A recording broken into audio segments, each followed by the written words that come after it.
नमस्कार, आप देख रहे हैं स्टेट टुडे न्यूज। मैं हूं आपके साथ ऋतु सिंह और आइए बढ़ते हैं खबरों की ओर।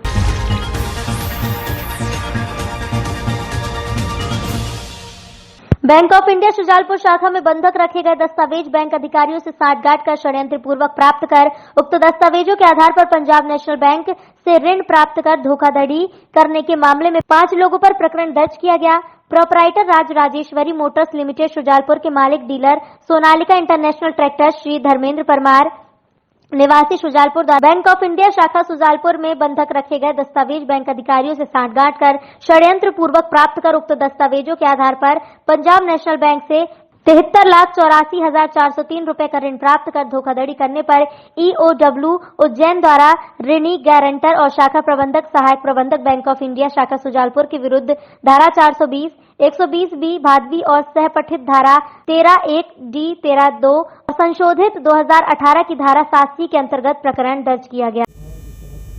EOW को एक शिकायत मिली थी जिसमें कहा गया था कि राज राजेश्वरी मोटर्स शुजालपुर के जो प्रोपराइटर धर्मेंद्र परमार द्वारा एक धोखाधड़ी पूर्वक पंजाब नेशनल बैंक से लगभग 73 लाख रुपए का लोन उसने स्वीकृत करवाया, जिसकी जांच EOW की उज्जैन इकाई द्वारा की गई थी, जिसमें ये पाया गया है कि जो राज राजेश्वरी मोटर्स के जो प्रोपराइटर हैं धर्मेंद्र परमार, उन्होंने एक लोन बैंक ऑफ इंडिया से लिया था 25 लाख रुपए का, जिसमें उन्होंने कुछ प्रॉपर्टीज़ वहाँ पर मॉर्गेज रखी हुई थी।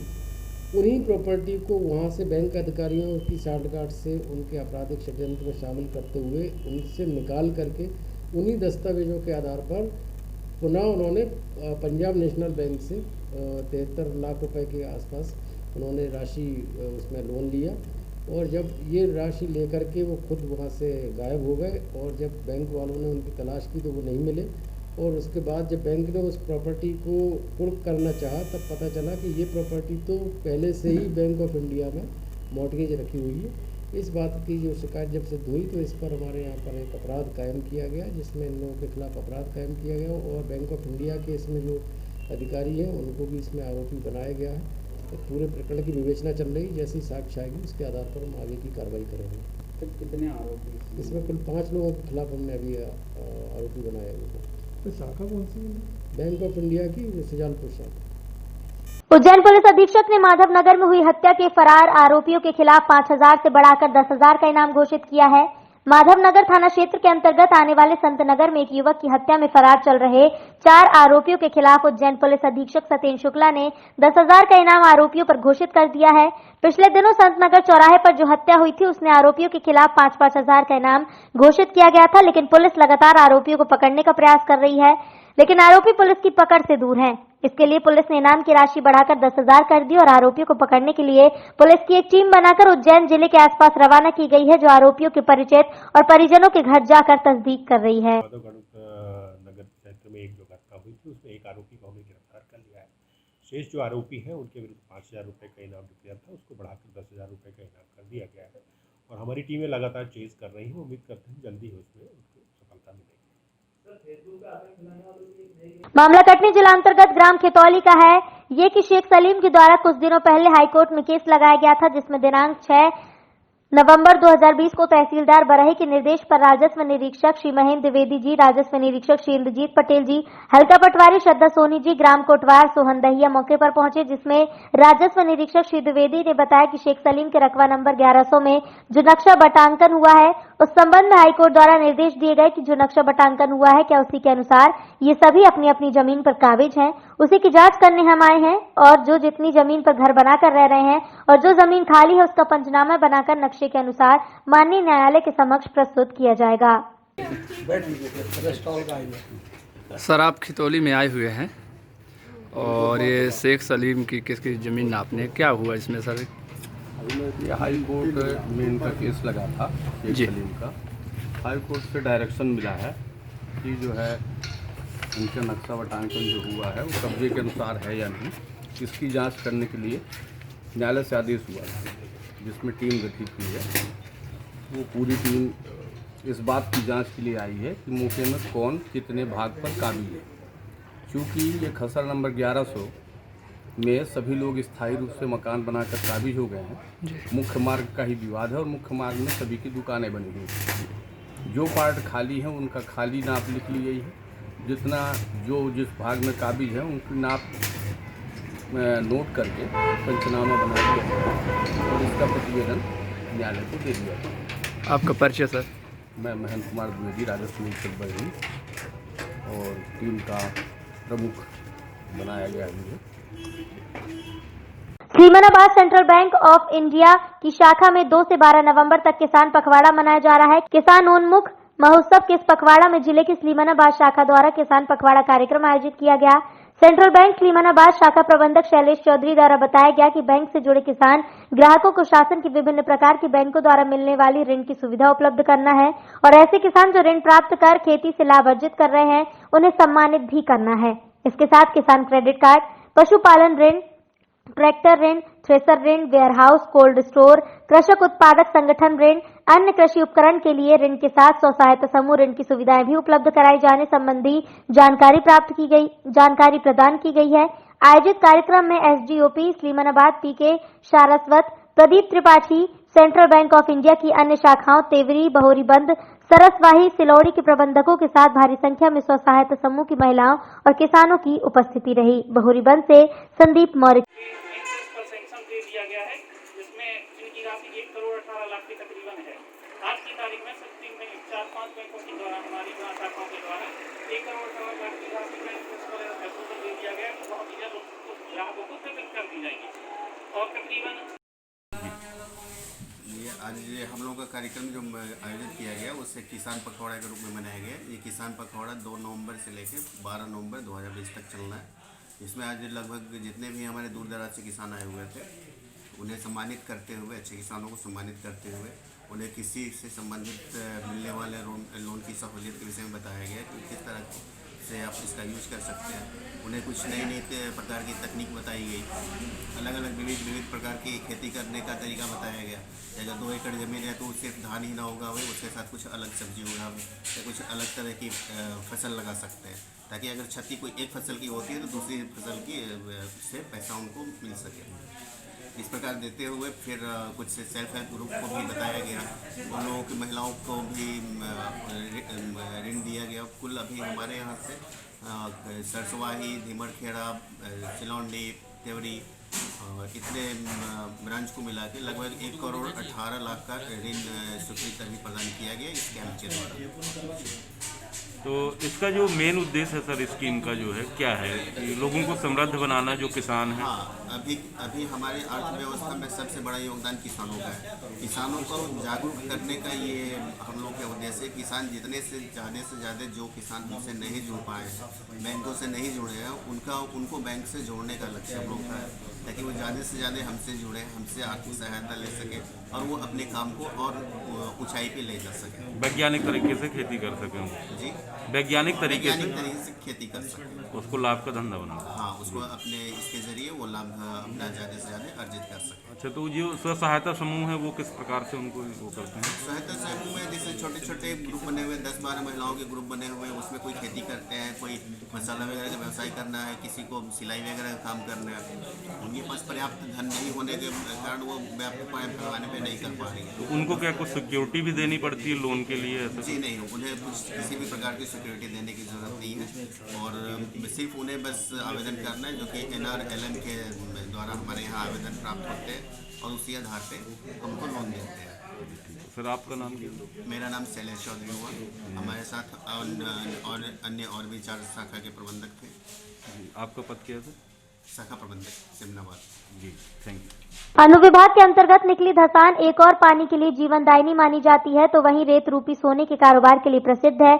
अलीपुरा थाना क्षेत्र के अंतर्गत पड़ने वाले ग्राम टीला में इन खेतों के नजदीक से धसान नदी निकली है। वहीं पर गांव के कुछ लोगों के द्वारा अवैध रूप से रेत निकालकर डंप कर ली गई और इसी रेत के कारोबार में गांव में रहने वाला इमरत बाबा यादव लाखों रुपए के बारे न्यारे कर चुका है। रेत बेची वो तो अलग, रेत कारोबार करवाने के नाम पर भी लोगों से लाखों की ठगी कर चुका है। ताजा मामला टीला रेत के डंप पर पिटपास जारी होने के इमरत बाबा के द्वारा उस पर मालिकाना हक जताने का मामला सामने आया, जिसको लेकर न केवल दलित महिलाओं के साथ मारपीट की गई बल्कि छेड़खानी भी की गई। इसका मामला तो दर्ज हुआ, लेकिन आरोपियों के द्वारा अभी भी दमखम लगाया जा रहा है कि पिटपास जारी होने के बाद रेत न उठी और उसमें अलीपुरा थाना प्रभारी रूपनारायण पटेरिया भी ढुलमुल रवैया अपनाए हुए हैं, जिससे कोई अप्रिय घटना भी घटित हो सकती है। कहाँ? टीला। अच्छा टीला। तो आप लोग कैसे आए थे टीला? ट्रैक्टर से आए थे बजरी भरने के लिए, टैंकर मजदूरी करने। तो वहाँ क्या डंप पंप भरने आए थे क्या? नहीं, ट्रैक्टर भरने आए थे। क्या हुआ था? मामला क्या हुआ? हम लोग भर रहे थे, एक लेने से माल वो आ गए, हम लोग बाला पकड़ ले, अपने आदमी को बुला ले, अपने आदमी लोग 2 लड़के थे, 3 आदमी थे, हमारे बालाल पकड़े, उल्टी सीधी जगह हाथ रख रहे, मार रहे, घूसा मारो ऐसे। किसने मारपीट किसने की? आदमी ने 3 औरत और 2 बच्चे थे। सभी ने मारपीट किया? हाँ, बाल पकड़ गए, ठंगू दिया, हाथ पकड़ लिया, मारने लगे, मारे, पकड़ लिए, डंडा मारने दे रहे थे। तो आप लोग कहाँ डंप पे बालू भरने आए थे? तो आपके साथ और भी कोई आया था? किसका ट्रैक्टर था? नाम तो पता नहीं किसका ट्रैक्टर। कहाँ का था ट्रैक्टर? कहाँ का था ट्रैक्टर? नौहर का था। तो विवाद किस बात पे लेके हुआ? तो बजरू भर रहे थे, मतलब कुछ पैसे का लेन देन था या और कुछ था? नहीं, वो कहती थी हमको नहीं भरना है, वो गलत है, हमारी बजरू है, ये है, वो है, फलाना धमाका, दुनिया में लगती बात है। अब सर हम तो मजदूरी करने आए, हमको क्या मालूम, वो तो कहती हमारी बजरू है, जो लड़ने लगी, मारने लगी। यहाँ आप कब से अलीपुरा थाने में कब से बैठी? अलीपुरा थाने में 5 बजे से। आपने यहाँ रिपोर्ट की है क्या? 2 घंटा हुआ। रिपोर्ट आपकी ली गई कि नहीं ली? रिपोर्ट तो हमारी वोट बेचती हुई हम ठेकेदार थे, हम दिहाड़ी लगा लेंगे, वोट बेच के कोई जेंट्स लेडीज के ऊपर हाथ उठा, हम लोग कोरोना वायरस से लोगों को जागरूक करने के लिए डीएम कार्यालय से निकाला गया जागरूकता अभियान। 4 पहिया वाहन पर कोरोना जागरूकता का पोस्टर बैनर लगाकर किया जाएगा जनता को जागरूक। इस जागरूकता अभियान को डीएम कार्यालय से एडीएम ने हरी झंडी दिखाकर रवाना किया। ये जागरूकता अभियान शहर में भ्रमण कर लोगों को जागरूक करेगा। एडीएम बलिया ने कहा कि अभी कोरोना खत्म नहीं हुआ है, जनता न करे लापरवाही। बताया कि हमेशा मास्क और सैनिटाइजर के प्रयोग के साथ साथ 2 गज की दूरी मेंटेन रखें। जनता को कहा कि जब तक दवाई नहीं तब तक कोई ढिलाई नहीं। भारत सरकार क्षेत्रीय लोक संपर्क सूचना प्रसारण मंत्रालय आजमगढ़ के सौजन्य से चलाया जा रहा है अभियान। देखिए, ये भारत सरकार के सूचना प्रसारण मंत्रालय द्वारा जो आजमगढ़ से हमारे उनके प्रतिनिधि भी आए हैं, उनके द्वारा जिले में जो है कोरोना के संबंध में जागरूकता, कोविड-19 अभी खत्म नहीं हुआ है, जैसा कि माननीय प्रधानमंत्री जी ने भी कहा है कि जब तक दवाई नहीं तब तक ढिलाई नहीं। ठीक है, तो मास्क लगाना, हाथ को सैनिटाइज करते रहना, साबुन से धोना और डिस्टेंस बनाना और गैदरिंग न करना, ये सब चीज़ों के जागरूकता के लिए ये पूरे शहर में भ्रमण करके और जहाँ जहाँ भी इसके लिए निर्धारित किया गया होगा इसका प्रचार प्रसार करें। सर ये इसीलिए फिर प्रचार प्रसार हो रहा है ना कि लोग देखो जागरूक कर सकते हैं, लोगों को बता सकते हैं, ये हर जगह डंडे नहीं मार सकते। हमसे बाज़ार में लोग जा रहे हैं, बाज़ार में भी लोग नहीं लगा रहे हैं, तो इसीलिए तो बार बार उनको जागरूक किया जाए। तो देखिए हमारे यहाँ पर वो पब्लिक एड्रेस सिस्टम भी लग रहा है, हर तहसील में लगा है कि इसको माने समय समय पर उससे प्रसारण होगा। ये जागरूकता से ही दूर होगा। सब लोग जब कदम बढ़ाएंगे तब होगा। केवल सरकार डंडा मार के कोई चीज़ लागू नहीं कर सकती। सब लोग मास्क पहने, जब भी यानी खाना खाने जाएं या कुछ भी खाना हो पीना हो तो हाथ अपना सैनिटाइज करें या तो साबुन से धोएं। साबुन से धोना ज़्यादा बेहतर है और दूरी बनाएं और आयोजनों का कम करें जिसमें लोग ज़्यादा जुड़ते हैं। जैसे अभी जो है भले कंटेनमेंट जोन में तो लागू है लॉकडाउन, लेकिन अन्य जगह खुल गया है, लेकिन वहाँ भी ये है कि एसओपी का पालन हो, तभी वो 100 से ज़्यादा लोग गैदरिंग ना हो।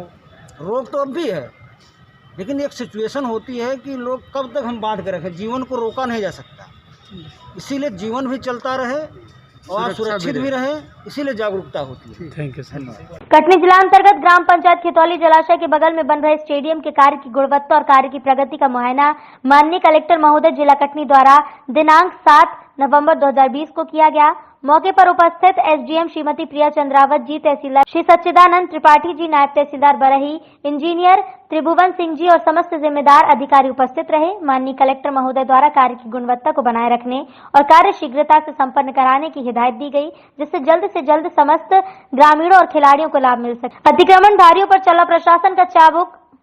पलेरा के वार्ड क्रमांक 14 के छात्रावास मोहल्ले में अतिक्रमणधारियों पर प्रशासन की गिरीगाज 20 मकान को ध्वस्त किया। जतारा एसडीएम सौरभ सोनवड़े ने बताया कि निर्माण कार्य करने से पहले इन लोगों को नोटिस जारी किए गए थे और न बनाने की हिदायत दी गई थी, क्योंकि ये जगह पहले से ही नगर परिषद पलेरा को पार्क के लिए आवंटित है। लेकिन कई भूमाफियाओं के द्वारा फर्जी तरीके से सरकारी जमीन का इन लोगों को विक्रय कर दिया गया था। जतारा एसडीएम सौरभ सोनवड़े ने बताया कि यदि इन मकान मालिक के द्वारा हम इन भूमाफियाओं के खिलाफ शिकायती आवेदन देते हैं तो हम इनके ऊपर एफआईआर दर्ज कराकर कार्रवाई करेंगे। प्रशासन की इस कार्रवाई से कई गरीब मजदूरों के आशियाने उजड़ गए और उनकी जिंदगी भर की कमाई हुई पूंजी खत्म हो गई, जिससे वो मौके पर रोते बिलखते प्रशासन के सामने हाथ जोड़ते नजर आए। लेकिन प्रशासन इस कार्रवाई को अंजाम देने के लिए मजबूर था। मौके पर जतारा एसडीएम सौरभ सोनवड़े ने जतारा एसडीओपी योगेंद्र सिंह भदौरिया, भारी पुलिस बल और पलेरा नगर परिषद मौके पर मौजूद रहा।